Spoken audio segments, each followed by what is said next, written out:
या संस्थेचे अध्यक्ष, उपाध्यक्ष, सर्व पदाधिकारी, सर्व सदस्य आणि महाराष्ट्राच्या कानाकोपऱ्यामध्ये प्रशासकीय सेवेमध्ये रुजू असणारे आपण सर्व सन्माननीय अधिकारी आणि इतर व्यासपीठावर उपस्थित आणि व्यासपीठासमोर उपस्थित असलेले सर्व मान्यवर यांना सर्वप्रथम माझा सन्मानपूर्वक नमस्कार.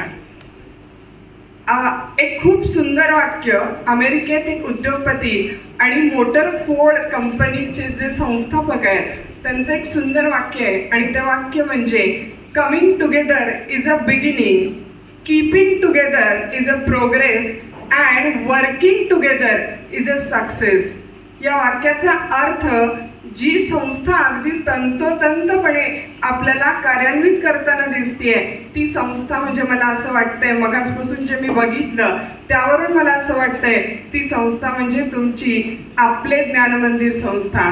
कारण तुम्ही सगळे जण खरं तर प्रशासकीय अधिकारी आहात. मुळातच तुमच्याकडे वेळ कमी असतो, कामाचा लोड असतो आणि असं असताना देखील अगदी थोडका जो मिळालेला वेळ आहे तो तुम्ही एकत्रित येऊन इतक्या चांगल्या सत्कार्यासाठी वापरता ही खरोखरच कौतुकास्पद गोष्ट आहे.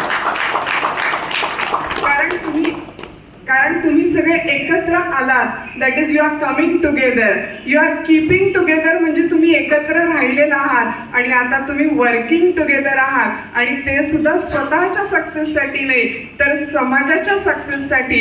ही खूप महत्त्वाची गोष्ट आहे आणि अशा संस्थेकडून आज मला सन्मान मिळणं ही खरंच माझ्यासाठी खूप मानाची गोष्ट आहे आणि म्हणून मी तुमची सगळ्यांची सर्वप्रथम मनपूर्वक आभारी आहे की आपण सगळ्यांनी मला इथं बोलवलं आणि हा सन्मान दिला त्यासाठी मी तुमची सगळ्यांची मनपूर्वक आभारी आहे. खरं सांगू, हा सन्मान मला मिळाला मी खरंच काही खूप वेगळं केलेलं आहे का तर मी नेहमी सांगते की मी काही खूप वेगळं केलेलं नाही आहे. लहानपणी चित्रहारमध्ये किंवा माझ्या वडिलांच्या तोंडून एक गाणं ऐकलेलं आहे. ते गाणं कदाचित तुम्हाला सगळ्यांनाच माहिती आहे. ते म्हणजे जिंदगी का साथ निभाते चला गया, हर फिक्र को धुएं में उड़ाता चला गया, जिंदगी का साथ निभाते चला गया, हर फिक्र को धुएं में उड़ाता चला गया, बर्बादियों का मातम मनाना फिजूल था, बर्बादियों का जश्न मनाता चला गया, जो भी मिला उसी को मुकद्दर समझता चला गया, जिंदगी का साथ निभाते चला गया. खरं तर लहानपणी आवडणारी या ज्या गाण्याच्या ओळी होत्या त्याच गाण्याच्या ओळी पुढे मला भविष्यात माझ्या आयुष्याचा रस्ता, माझ्या आयुष्याचा आधार बनवाव्या लागल्या.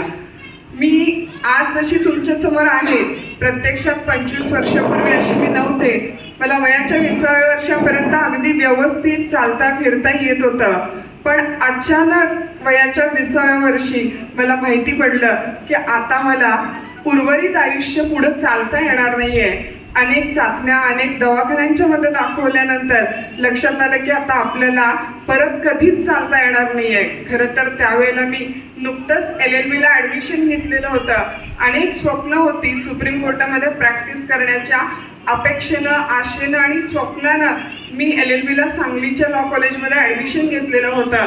पण अचानक काळोखाला लखलखत्या दिवाळीमध्ये अचानक पाऊस पडावा आणि दिवे जावे त्यावेळेला जो अंधार असेल तो अंधार माझ्या आणि माझ्या कुटुंबाच्या समोर खरं तर त्यावेळेला आला.